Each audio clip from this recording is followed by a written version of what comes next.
You're listening to the Chronicles of a Gooner, the Arsenal podcast. I'm Martin Tyler, and you're listening to Harry Symeou.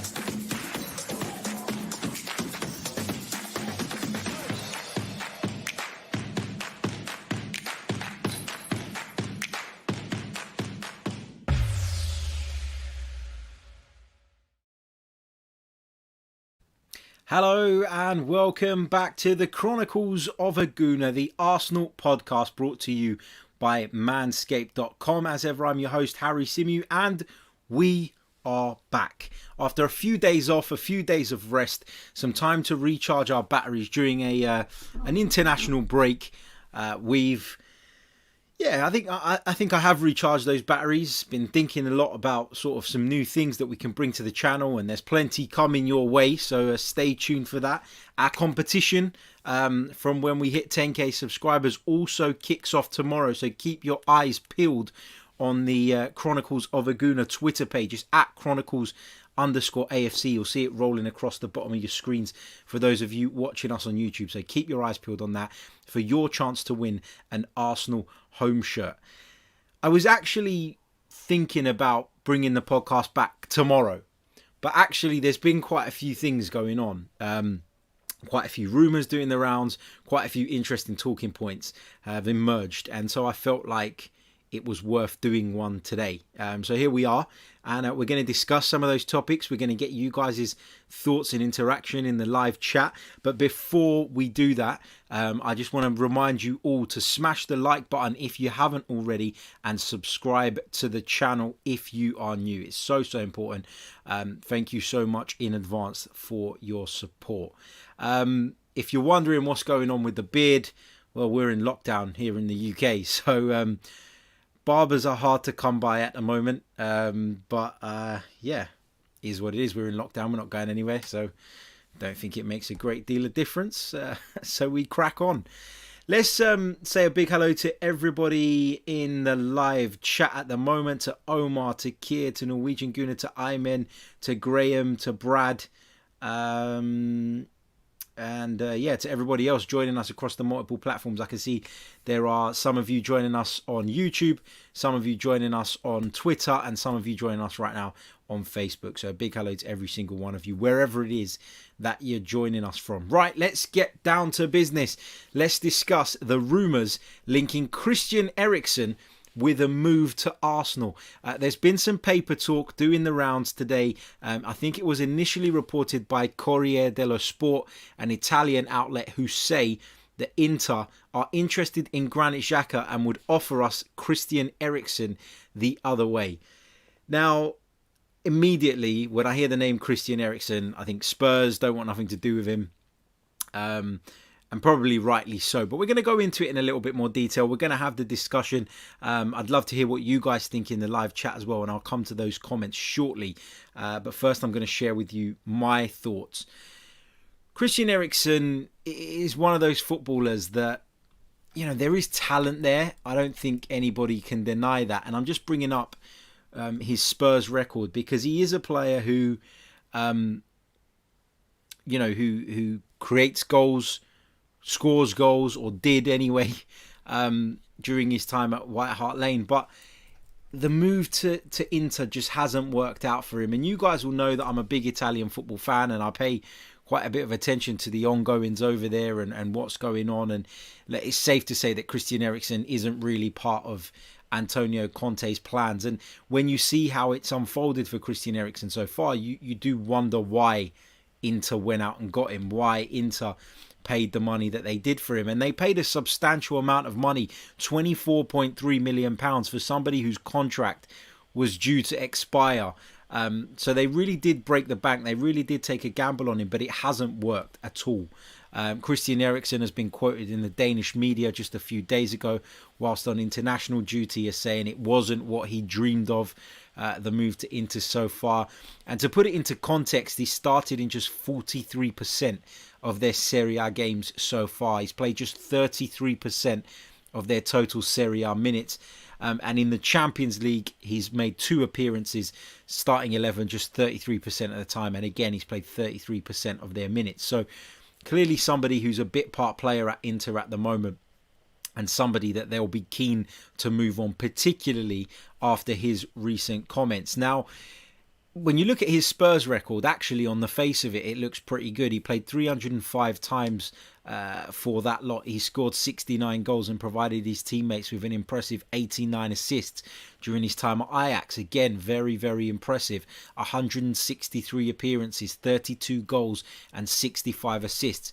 So this is somebody with a history of performing really, really well at the highest level. But there are question marks, I think, and rightly so, about the player's attitude. And the way he sort of engineered the move away from Spurs left a bit of a sour taste in their supporters' mouths. I've got to be honest, I found it funny at the time. I found it entertaining, and I quite enjoyed Christian Eriksen sort of suggesting that actually he wanted a new challenge and wanted to go somewhere bigger and better, and essentially forcing a move away from White Hart Lane. But when you see a player do that at a club with whom he's been for such a long time, you then do start to worry, don't you, that, is this guy a bad egg? Is he a bad apple? And it's clear that Tottenham were going to let him go if they could get the right money, and they did get the right money, fortunately for them. And actually it's worked out worse for Christian Eriksen in the long run, because Spurs have pocketed those funds. Christian Eriksen's gone to Italy, and lo and behold, he's not performing to anywhere near the level that we know he can. And you've got to be fair when talking about Christian Eriksen.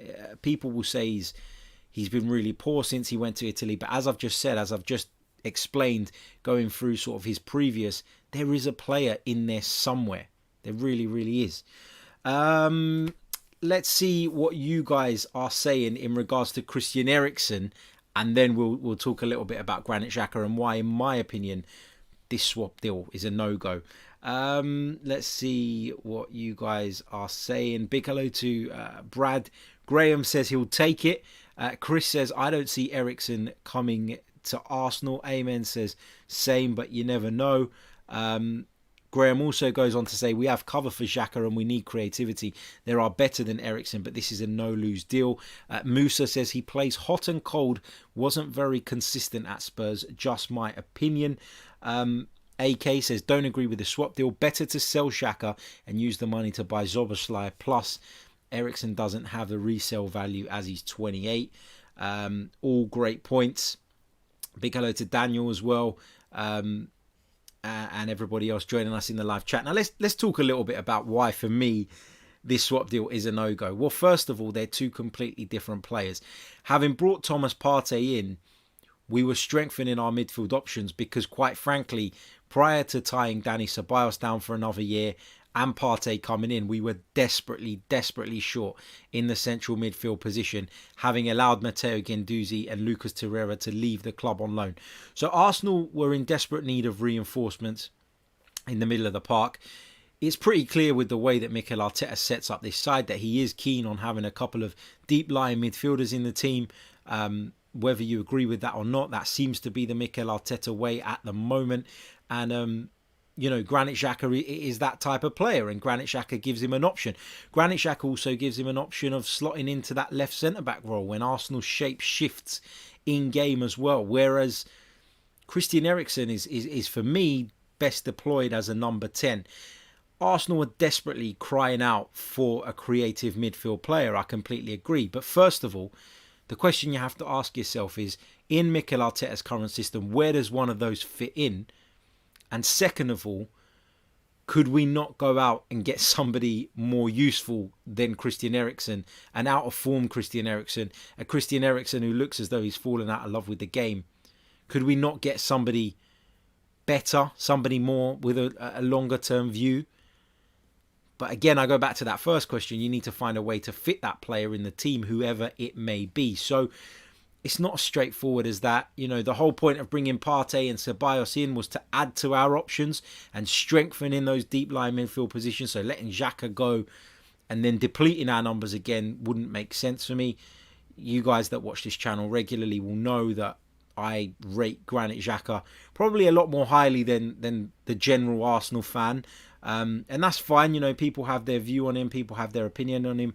I do think he is limited in some aspects and in some ways, but you know, he's been a leader under Mikel Arteta. He's someone that Mikel Arteta really values, and so I can't see this happening, nor would I want it to happen, I guess, is kind of my conclusion on this one.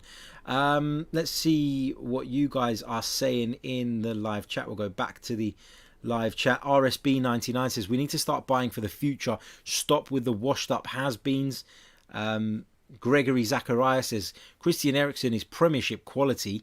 This swap deal could be the partnership Thomas Partey needs. I don't know about that. I'm not entirely sure. AK says, Eriksen in Arsenal will be Ozil 2.0. FX Entertainment, Evening Harry, I really don't want him. I'd rather have Ozil back. Jonas says, why would we drop Ozil to sign Eriksen? Agreed. And Rashid says, I'm sure there's a number 10 somewhere out there in all the leagues, maybe even in the Championship. Archangel raises a question about the international break. We'll touch on that in a minute, so don't panic. That is one of the things we're going to be discussing on this show, so stay calm, stay chilled, and we're going to get to that. Quick reminder, guys, if you haven't already, smash the like button. I can see there's only a few likes, and there's significantly more of you watching at the moment than there is likes. So please do us a favor, help us out, smash the like button. Your support is very much appreciated. Quick reminder as well, while it's on my mind, this podcast is sponsored by manscaped.com. So if you're thinking about your Christmas shopping already and you've got somebody hairy in mind, then head over to manscaped.com. Check out their fantastic products. Enter the discount code Chronicles AFC, all in capitals. You'll see it rolling across the bottom of your screens now, and you will receive 20% off of your order plus free shipping. So that's manscaped.com. Check them out, and we thank them for their kind sponsorship. Right, let's go back to all things Arsenal. So we've established that I don't want to swap Xhaka for Eriksen. I think we've all established that Arsenal need a creative force, but whether that's Christian Eriksen or not, that is up for debate. Look, I just think, given his history, I don't think he comes to Arsenal anyway. I don't think we live in a world where Christian Eriksen comes to the Emirates Stadium, and I don't think that would necessarily be the right move for Arsenal. So, yeah, no go for me on that one. I don't want to see Christian Eriksen at the Emirates Stadium, nor do I particularly want to see Granit Xhaka unless we're going to significantly upgrade in that position. And when I say that position, it sparks another point. The position of Granit Xhaka and the position of Christian Eriksen are two completely different things. So there's no comparison, and therefore for me, a direct swap between those two players just simply does not work. Right, let's move on and discuss the reports linking Shkodran Mustafi with a move to Barcelona. Yes, you heard right. Barcelona are interested in Shkodran Mustafi, and I'm not surprised, to be honest. I'm not surprised. Barcelona are going for a rebuilding phase. Barcelona are looking for centre-backs who are comfortable in possession, who like to play on the front foot, and I think that Shkodran Mustafi is all of those things. Does he have a calamity in him once in a while? Yeah, he absolutely does. But I've defended him before, and I'll defend him again. I think that Shkodran Mustafi isn't anywhere near as bad as some Arsenal fans would have you believe. And the fact that Barcelona, one of the biggest football clubs in the world, regardless of what state they're in at the moment, regardless of how they're doing in La Liga, which is not very well, incidentally, if they want someone, it means they have something about them. And Shkodran Mustafi has plenty of experience at the highest level, a World Cup winner, and Barcelona have looked at his situation. They can see that he's out of favour at the Emirates Stadium, and it looks as though they're going to try and lure him to the Camp Nou at the earliest opportunity, which would of course be in the January transfer window. Now, Shkodran Mustafi's Arsenal contract, I'm just going to have a look, if I'm not mistaken, expires at the end of this season. I'm just going to double check that to be sure. Yeah, June 2021, Shkodran Mustafi's contract expires. So if we're going to cash in on him, then January would be the time to do it, wouldn't it? Alternatively, you've got to sign him up on a new deal, because we need to make money from Shkodran Mustafi. We invested £30 million in the guy, and Arsenal will be desperate to to get something back for him. Whether it's the amount that they invested, it won't be, it won't be anywhere near that, but they need to recuperate something, because in the summer that was one of the big priorities. It was about recuperating money. It was about trying to shift some of the dead weight, but also raising funds at the same time. And whilst Arsenal put their hands in their pockets and made sure that we got Thomas Partey and Gabriel and etc., they still didn't meet that objective of actually raising funds. Not enough anyway. And so it feels like to me, if there is an interest in Shkodran Mustafi from Barcelona and there is an offer on the table, Arsenal simply need to take it. But I wouldn't be surprised if he discusses a move with Barcelona in January, agrees a pre-contract, which he's completely entitled to do in January, and then joins Barcelona on a free transfer in the summer. Don't rule that out. That could happen. I feel like that's probably the most likely route. Arsenal will try and get money, as I've already said, and there is a need to get money for Shkodran Mustafi. But as I say, I wouldn't be surprised if this is a free transfer. I wouldn't be surprised if a pre-contract agreement is signed between the club and player in the January transfer window, and we see Shkodran Mustafi pick up his bags, his suitcases, and jump on a plane over to Barcelona to join them. But again, look, I can see you guys in the comments almost sort of poking fun at sort of what I'm saying with regards to Shkodran Mustafi. But as I'll say it again, if he's that bad, why do arguably the biggest or maybe the second biggest football club in world football, why do they want him if he's that bad? You got to ask yourself that question. And I feel like with us, when it comes to Arsenal fans, we're very sort of tunnel vision. We make our minds up on people very quickly, sometimes unfairly. Agendas take over. Fan rhetoric gets in the way of us actually making fair judgments on people fairly often. And I think that has been the case with Shkodran Mustafi. Has he had brain farts, as I said earlier? Yes, of course he has. He's had a few of them, actually. But is he as bad as everybody makes out? No. I don't think he is. Graham says, stop it, Harry, you're not surprised.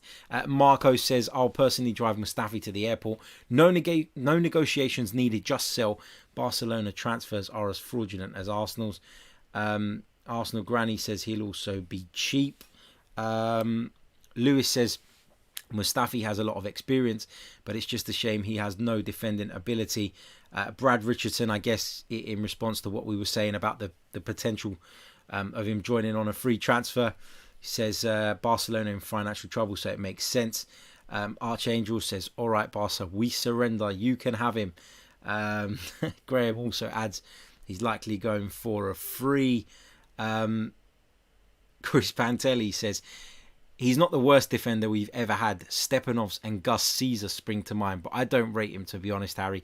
He's not good enough for us, let alone Barcelona, in my opinion. Samuel Gray also says, you have to ask that same question about Eriksen. Despite him being an ex-Spurs player, he was being heavily linked with Real Madrid. Yeah, but Samuel, I've not said that I don't think Christian Eriksen is a good player or there isn't a good player in there. I just don't think it's happened for him at Inter. And I just don't think that we should be looking for that profile of player. And I don't mean in terms of his position. I mean in terms of someone who's coming into the later years of his career, somebody who's going to want a really big contract. I don't think he's the kind of profile of player we should be looking at in terms of that, in terms of how he fits the club's vision for the future. Not because I don't think he's a decent player. And I think that that the same...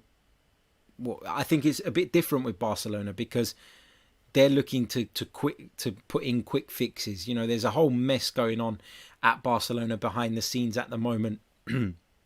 And if you get some time and you've got some spare time and you're interested in Spanish football and what's actually going on at the Camp Nou, Jonas Yeva, Spanish football correspondent, who joined me on the show not too long ago, actually.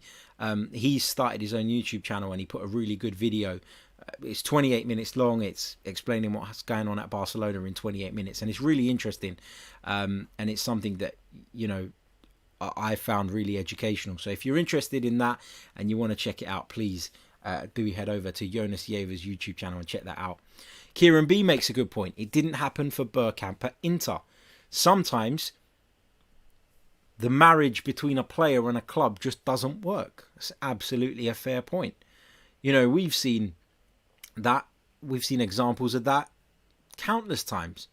You know, how many times... Look at Ross Barkley. Ross Barkley's an example of someone who's gone to Chelsea, couldn't really hack it, couldn't really cut it, couldn't establish himself as a regular, goes on loan to Aston Villa. He looks like a world beater.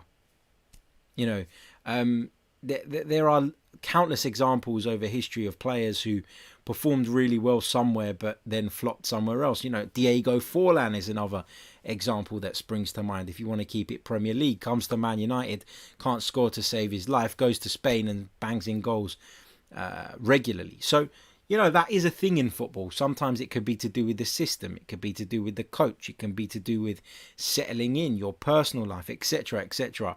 There are so many factors you need to consider when having that kind of discussion and actually getting down into the detail as to why a player may have not necessarily fulfilled his potential at one particular club.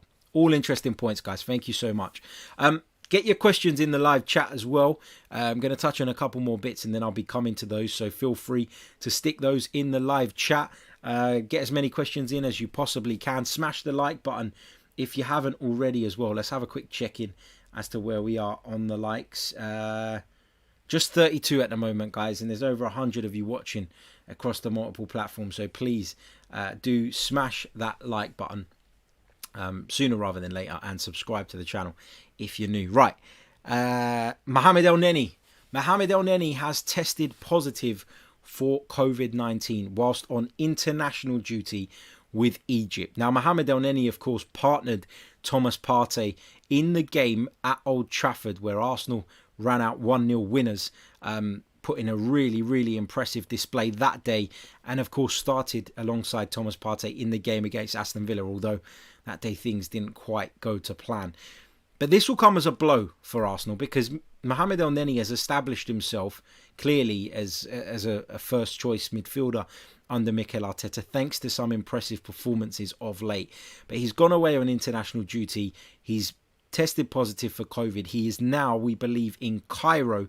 He's been sent back to Cairo, and it looks as though he may have to spend the quarantine period in Egypt. It's not clear yet, as reported by Charles Watts, whether Arsenal are going to be able to get Mohamed Elneny back to the UK.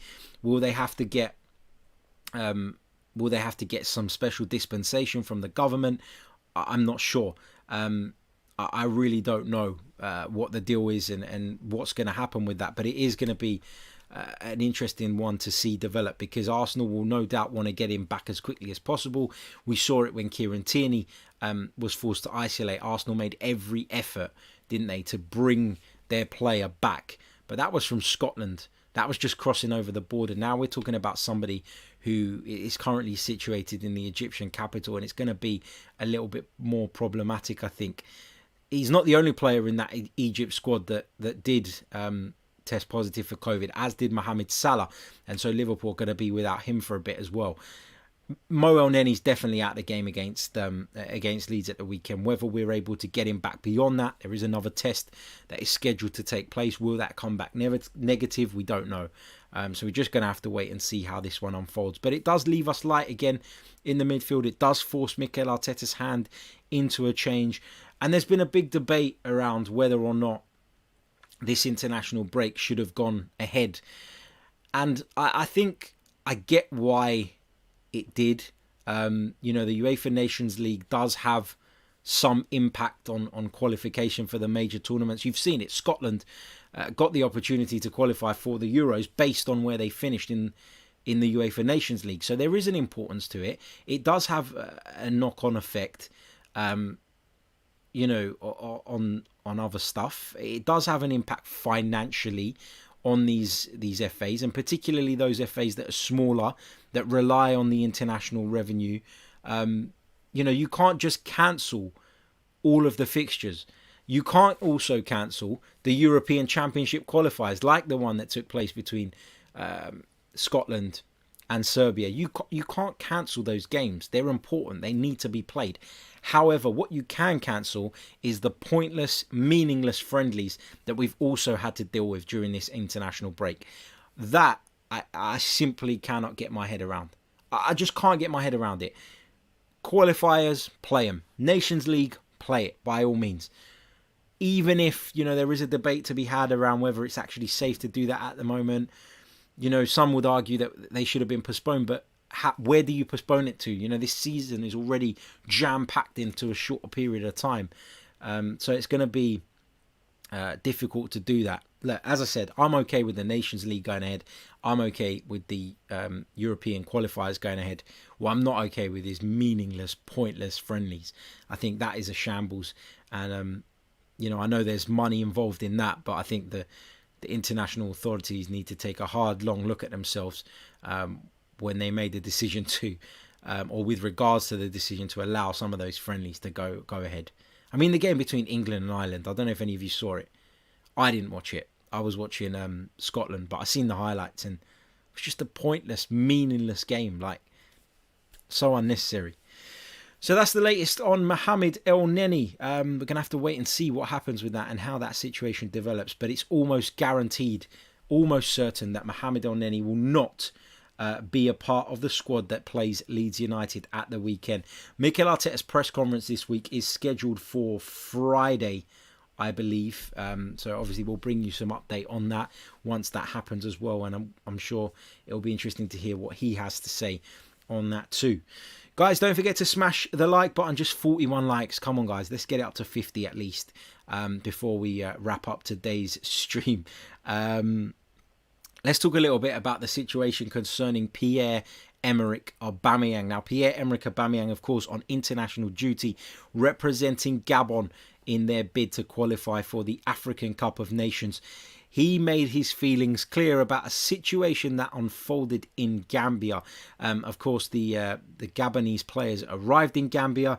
It's understood that their passports were taken from them by staff, and they were kept in the airport for 6 or so hours before they were allowed through. He posted pictures on social media, criticised the Gambian authorities for the way they'd handled the situation, and criticised African football as a whole for allowing something like this to happen. He seemed to be suggesting that it was done on purpose for Gambia to try and gain some sort of advantage. And apparently that kind of thing is not completely uncommon in African football, although I'm just going by what I was told on that. I don't know that for sure, I've got to be honest. But actually, it worked for Gambia because Gambia beat Gabon by 2-1. They raced into a 2-goal lead. Modou Barrow, actually, who used to play football, I think for Swansea. I'm not sure where he is now. He got a goal for Gambia, and Gambia actually beat Gabon. And the Gabonese team are not too happy about that. So the two teams are now currently tied at the top of that qualification group for the African Cup of Nations. So yeah, seems the dirty tricks worked. But yeah, Arsenal's captain sleeping rough, and that will be frustrating to Mikel Arteta, because obviously as a manager of a Premier League club, you'll be looking at your players going away on international duty, just sitting there with your fingers crossed, hoping everybody comes back fit and firing and ready to play in the upcoming Premier League game. And Arsenal, of course, travelled to Leeds United, which isn't going to be an easy game anyway. But to have a Pierre-Emerick Aubameyang who's been sleeping on the floor in airports during the week is certainly not going to be helpful either. So that's really, really frustrating. We're going to be bringing you a brief preview on the Leeds game. It's going to come out tomorrow. I'm going to be talking to Joe from All Leeds TV, and in return I'm going to be going on All Leeds TV to preview that game. So that's going to be recorded later on tonight, but I'll release that for you guys tomorrow at around about lunchtime, so you'll be able to get a bit of insight onto what to expect from Marcelo Bielsa's side as we prepare to face them this weekend. Right, let's have a look at some of your comments, some of your questions, and let's get through as many of those as we possibly can between now and the end of the stream. Liam asks, I think Aouar is a suitable choice alongside Szoboszlai, Who out of those two would you take? It's a tough one to answer this. I think obviously with Szoboszlai there's a 25 million euro release clause, which makes that deal a lot easier to get done. But from what I understand about the player, and I could be wrong about this, so don't quote me, I think that Szoboszlai is a bit more of a wide player than a central player. And yeah, I'm just looking up his profile. He's down as a left midfielder. Now, does that work better if Mikel Arteta is going to continue with this formation and then rely on the wide players to give you that creativity rather than the traditional number 10? Quite possibly. That might not be a bad shout. And as I said, the fact that he is available for 25 million euros makes that deal much easier to do. And look, I've, is it a bit of recency bias? But obviously Szoboszlai has made an incredible impression of late, particularly in that game for Hungary that saw them seal their qualification to the European Championships. Maybe it's a bit of recency bias. I was all aboard getting Houssem Aouar over the summer, but it all depends on the finances. It all depends on if that deal can be done. And you also have to bear in mind that there will be others sniffing around these two players, in particular Dominik Szoboszlai, because of that release clause, as I've just mentioned. That will put some of European football's biggest clubs on high alert, and whoever triggers that release clause will have the right to speak to him, and it could be a case that he decides to go elsewhere. Obviously there's that link with RB Leipzig as well. We've seen it time and time again, players moving from Red Bull Salzburg to RB Leipzig because of the relationship between the two clubs. Is that a potential route for Dominik Szoboszlai into the Bundesliga? Maybe, but his agent has kind of alluded to the fact that he's going to be leaving, but this guy's just 20 years old, and I don't think he's in a major rush to go and jump into a move that actually might not be the right one for him. So yeah, I think if you're going to stick with this current system, Szoboszlai is probably a better option. But if you're not, if Mikel Arteta has ambitions of changing it, then maybe Aouar still remains the main man. I don't know. It's a tough one to answer. But I think that Szoboszlai maybe seems a bit more likely because of the price. I don't know. That's kind of where I sit on that one. Nithin says, a little out of context for this video, but is the performance more important than results for the next few matches for Arsenal? I get where you're coming from, because the performances are where the real concern is for me, not so much the results. Now, you can lose to Manchester City, you can lose to Liverpool, you can even lose to Leicester, and you can even lose to an informed Aston Villa side this season without it being a complete and utter disaster. I think the Premier League table doesn't tell the full story, because of course until you've played everybody once, then you don't really get and even then, because you've been away, you've been at home, whatever, against certain opponents, you don't get a real balance and understanding of where teams are at.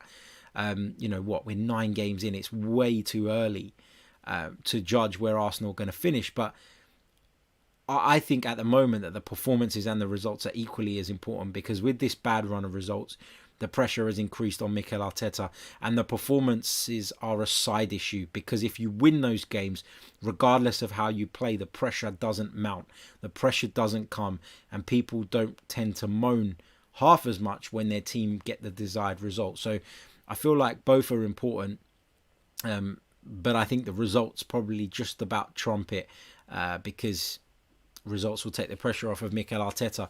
Good performances, but further losses won't do that, in my opinion. Rashid says, are our Arsenal youngsters good enough, except for Saka? Willock has been trying to break through for 2 years, same with Nelson. I feel like Willock's got more chance of breaking through because of his profile, in the sense of the type of central midfielder he is. He's the type that we don't have in our ranks, and for that reason, and the fact that he offers an alternative to Mikel Arteta, he's probably got a chance of getting some more game time between now and the end of the season. But is he good enough for Arsenal in the longer term? I'm not convinced yet. Can he develop into that player? Maybe. But at this moment, it's still too early to tell. Reiss Nelson, I think the door's been pretty much shut on Reiss Nelson. I do feel a little bit sorry for him. I don't think he necessarily deserves to just be binned off. But we know Arsenal were looking at moving him on albeit on loan during the summer. That didn't materialise. But yeah, I don't think any of them are going to be long-term fixtures in the Arsenal side. I really don't. I think that Bukayo Saka, of that kind of class that's come through, is the only one that, for me, has a real future as an Arsenal first-team player. That's not to say that won't change. That's not to say that those guys can't prove me wrong. But I just don't see them getting, A, enough opportunities to prove themselves, and B, the time and the patience from the coach to be able to develop to that level, because they're not there yet, I don't think. AK says, who would you like to sell in January if you were Arteta? Well, I think the obvious ones have got to be the players that he's left out of the squad, barring William Saliba. But I think that somebody like Socrates, we need to be moving on. If Pablo Mari's coming back as well, then maybe Shkodran Mustafi, if there's a fee on the table for him, you'd take that as well. I think it'll be interesting to see whether somebody like Reece Nelson gets a move on loan, as I've just discussed, whether that will happen in January, and hopefully he can continue his development. But they're kind of the only guys that I would look at and say, yeah, I'd consider selling them. I think we're going to need our squad this season because of the way the fixtures are so condensed, because of the fact that we're in the Europa League, we're still in the Carabao Cup, and of course the FA Cup will kick off in the new year as well. So given that we still are fighting on all fronts, and that, we're going to need to use the depth in our squad. There's been a lot of injuries so far this season. I expect that to continue with the nature of the campaign, with the way the schedule is so condensed.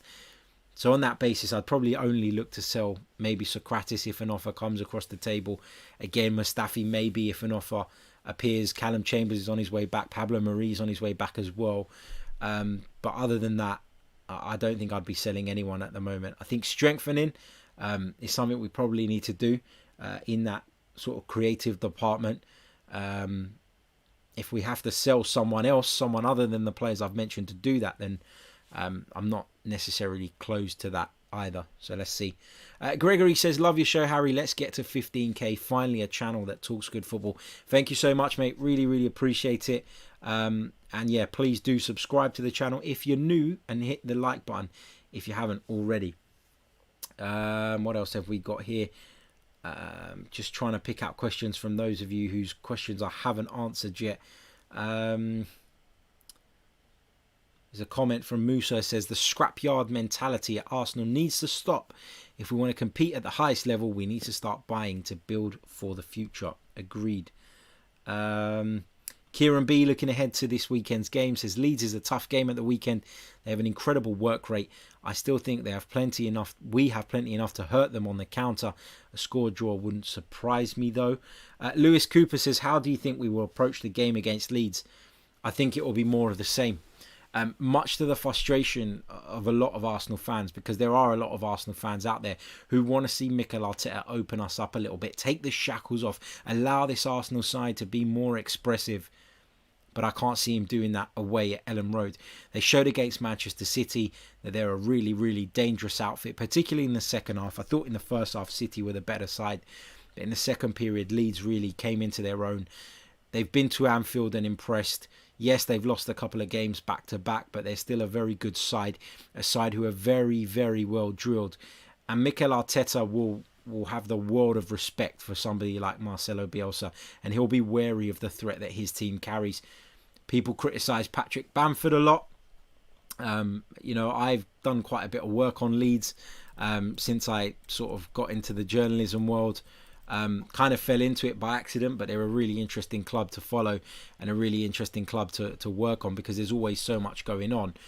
And from that, I know that Patrick Bamford was getting a hell of a lot of stick last season for missing chances, but he's got 7 goals in 8 Premier League games so far this season, which is very impressive. Compare that to Pierre, Emerick, Aubameyang's 2. His XG is actually only around about 5.5 goals. That's what he should be at this point, according to the XG statistic, but actually he's surpassed that. So people that say that Patrick Bamford isn't prolific, I would question that. So yeah, that's someone to watch out for and someone to worry about. But they've got plenty of really, really good players. Let's see what else you guys are saying in the chat. Just scrolling through. It's said, going back to the point I was making about Aubameyang, says cheating is common in Africa, by the way. It's very sad. Yeah, I mean, it's horrible to hear that, and it's horrible to hear things like that going on. It begs a question, doesn't it, of the footballing authorities in that part of the world, and what are they doing to prevent this? Do they have the means to prevent this? Do they need FIFA to help them out in terms of building that infrastructure so that they can prevent stuff like this happening? I don't know. But yeah, it's not nice to see. Brad Richardson says, I'm from Yorkshire, so most of my family support Leeds. So Arsenal, please don't let me down. Yeah, that must be tough for you, mate. I can only imagine what that's like. Well, to be fair, they've been quiet for 16 or so years, and you haven't had to really worry about that. So it's about time that you had to deal with the rivalry there. Lots of you slagging off Eriksen in the chat. They don't want Eriksen. Mr. A says Eriksen is crap. Alcan has a different view, says Eriksen is better than Xhaka. Different players though, mate. It's so hard to compare the two, I think. Let's see what else we've got here. Archangel says, does Pablo Marie even exist? Yeah, Pablo Marie's due to resume full training pretty soon, so I don't think it'll be too long before Pablo Marie is back in the frame, another central defensive option.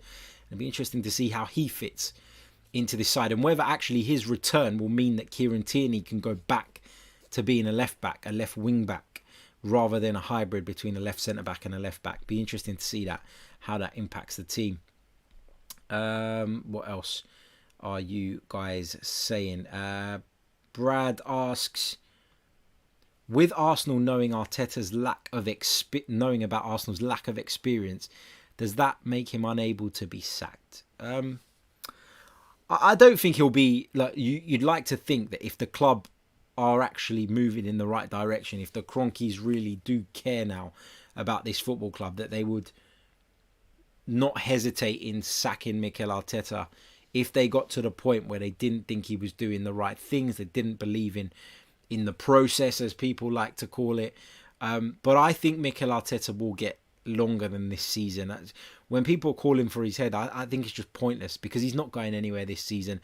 I think Mikel Arteta will be judged properly at the back end of next season.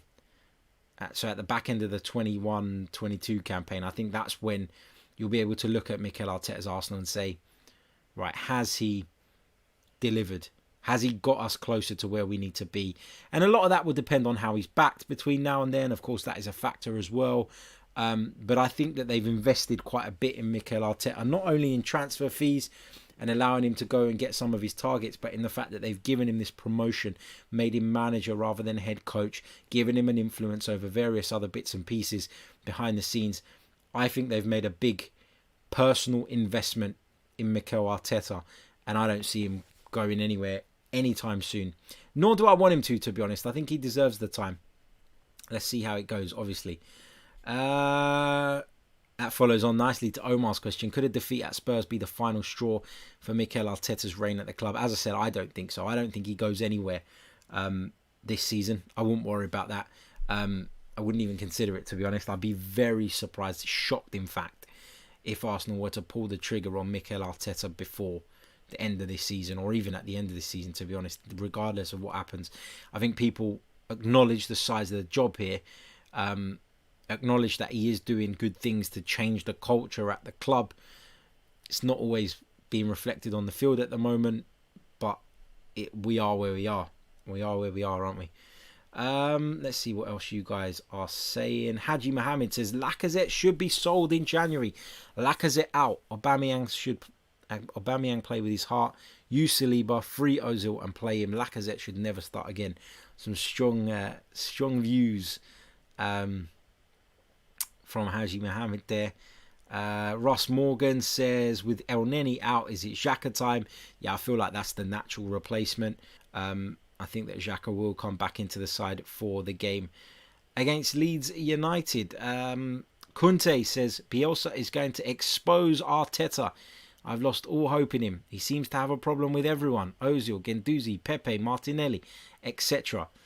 Well, Martinelli's injured, mate. So, I don't know why. Like, everybody's talking about this. Everybody keeps saying how Martinelli's got no chance under Mikel Arteta. But how do you know that? Look, he didn't play him when he first came in, but Martinelli's an 18-year-old kid, and at a time where Mikel Arteta was tasked with steadying the ship, there was still a chance of Arsenal qualifying for the Champions League at that point when he came in. I don't think he could have... I'm not going to say he could have. I don't think that it's wrong that he decided to opt for more experience than relying on a bunch of 18-year-olds at a time when he didn't really know the squad, when he didn't really know what was going on. You know, there wasn't a great deal of time where Mikel Arteta was in charge before Martinelli picked up that injury. If Martinelli does the right things, Mikel Arteta will play him. You know, he's given Bukayo Saka plenty of chances. Another 18-year-old who's impressed at every opportunity. Martinelli had done that up until that point. But let's not put too much pressure on Gabriel Martinelli. He's a young player. He's going to be coming back from a very serious injury, and it's going to take him time to get back to his best. And so if he's not straight back in the side, not straight back in the squad, don't start with the whole Arteta has an agenda against Martinelli thing, because, you know, I really don't think that's the case. I really don't. Let's see what else we got here. Junior Gunner says, Arteta reckons he's a positive person, but his style of play is very ironic. What do you think, Harry? I think he's just tried to address the issues that were so clear at Arsenal for many, many years. And in doing that, he's probably lost his way a little bit. And in trying to strike the balance, he's put the weight too much on one side. And that is the defensive side. I think we are lacking balance. I think we are a bit of a blunt sword in the attack. But do I blame Mikel Arteta for making his first priority when he came into the job to try and steady that defence, to try and make us more difficult to beat, to try and prevent us leaking goals so frequently? No, I think that was absolutely the right way to go. Now is the challenging part, or not the most challenging part, but the next bit in the challenge, which is to find that balance and somehow find a way of restoring Arsenal to being something closer to the potent attacking force that we've been used to over the years, but also not losing the work that they've done in the defensive, you know, from a defensive standpoint up until this point. It's important not to lose that, because, as I said to you guys previously, that is progress. It might not feel like it at times, and when you watch Arsenal struggle to score goals after watching 22 years of Arsene Wenger football, then, you know, I get why people are frustrated. But we've done some good work under Mikel Arteta defensively, and now he needs to find a way of finding the balance without, though, undoing what has been done from a defensive standpoint. What else have we got? Robin asks, what's your opinion on the Eriksen Xhaka swap deal? I said it would be a no-go for me, but I did discuss it at length. I know you're just joining us, but feel free to rewind the video at the end and check it out, rather than me going through it all over again. Let's see what else we've got here. Kevin Christian says, how can we continue to think Xhaka is an answer in central midfield? This guy doesn't move us forward. Everything is backwards or sideways, and is a huge liability defensively. More criticism coming in for Granit Xhaka. Let's see. Monjay says, Harry, when Martinelli was fit, mate, he put him on the bench for Eddie Nketiah. Can you explain why he was benching him for Nketiah? Well, it depends, doesn't it, on how Mikel Arteta sees Gabriel Martinelli. Does he see him as a wide player? Which is, by Martinelli's own admission, his best position. Martinelli says that. Martinelli says that he prefers to play from the left-hand side. In which case, Arsenal have other options. Eddie Nketiah is a centre-forward, and when Aubameyang was playing on the left, or is playing on the left, beyond Alexander Lacazette, there isn't another centre-forward option. So Eddie Nketiah has to be included. So I don't necessarily think that what you're saying means that Mikel Arteta can't stand Gabriel Martinelli, doesn't rate him, and doesn't want him anywhere near the team. I think it's about compiling a squad. And if you've got Aubameyang on the left, Pepe on the other flank, Nelson as a wide option, Willian as a wide option, Saka as a wide option, it's not surprising that an 18-year-old was benched or was left out of the squad even at certain points. Look, Martinelli was fantastic in the games he played. But I've said it before and I'll say it again. Let's not get carried away with the lad. Let's not put too much pressure on him and ruin him.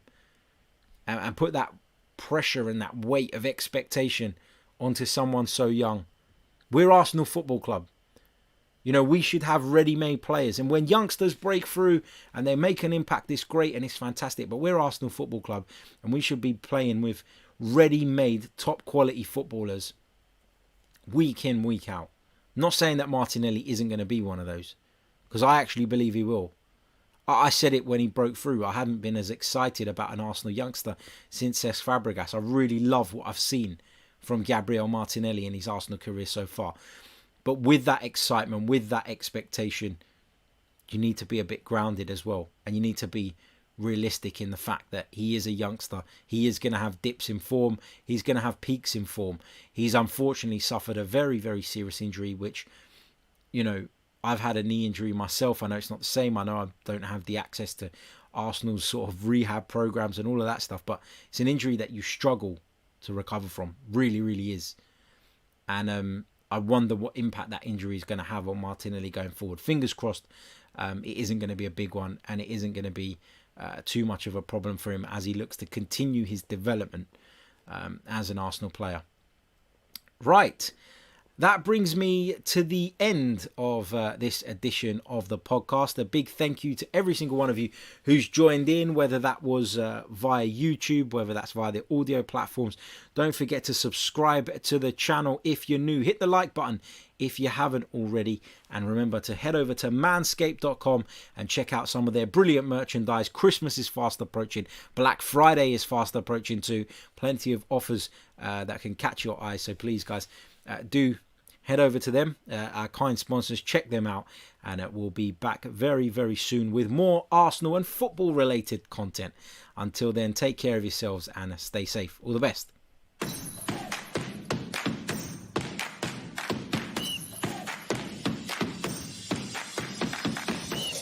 You're listening to the Chronicles of a Gooner, the Arsenal podcast. I'm Martin Tyler, and you're listening